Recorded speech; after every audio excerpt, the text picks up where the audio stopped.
L'opinion de Nicolas Bétou. Nicolas, à chaque jour, sa manifestation, ou presque désormais.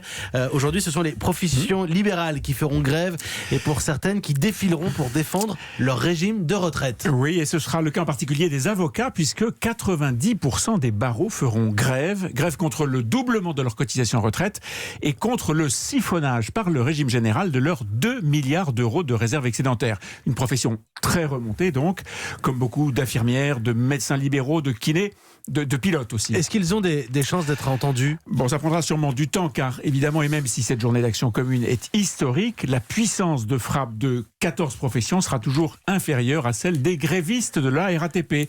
Avoir paralysé le trafic de la capitale vendredi était, il est vrai, un sacré coup de semonce, un redoutable avertissement. Et de fait, on peut se demander si le contexte politique français n'a pas changé depuis 3 jours.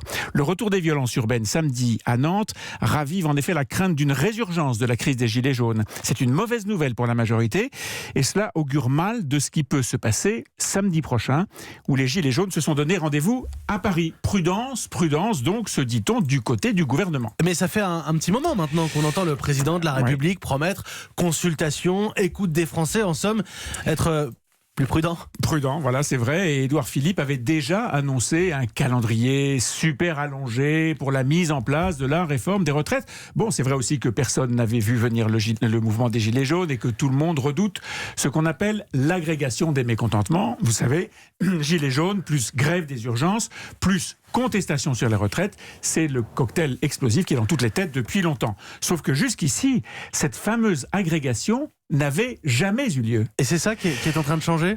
Oui, enfin, pas tout à fait. En réalité, c'est moins le risque d'une agrégation que l'on voit monter que celui d'une juxtaposition des mécontentements. Rien ne relie les combats des conducteurs de métro avec les revendications des notaires ou des avocats. Mais une manif par jour, plus des heures le week-end, ça change évidemment la situation politique. Et aucun gouvernement ne peut y être insensible. C'est pourquoi l'acte 2 du quinquennat devrait avoir un profil radicalement différent du premier. Aux réformes économiques et sociales menées tambour battant, après l'élection d'Emmanuel Macron, vont succéder maintenant les sujets de société.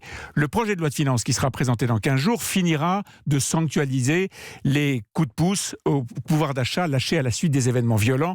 Vous vous souvenez, en décembre et janvier dernier, on finit de panser les plaies. Mais pour la suite, on parlera écologie et climat, mais sans mesures fiscales punitives. On parlera bioéthique et PMA pour toutes, mais en essayant de ne pas dresser 2 France l'une contre l'autre. On parlera immigration aussi, sujet qu'Emmanuel Macron veut imposer à sa majorité, en étant convaincu qu'il est dans la tête de beaucoup de Français, à commencer par celle des Gilets jaunes, un moyen, là encore, de les apaiser.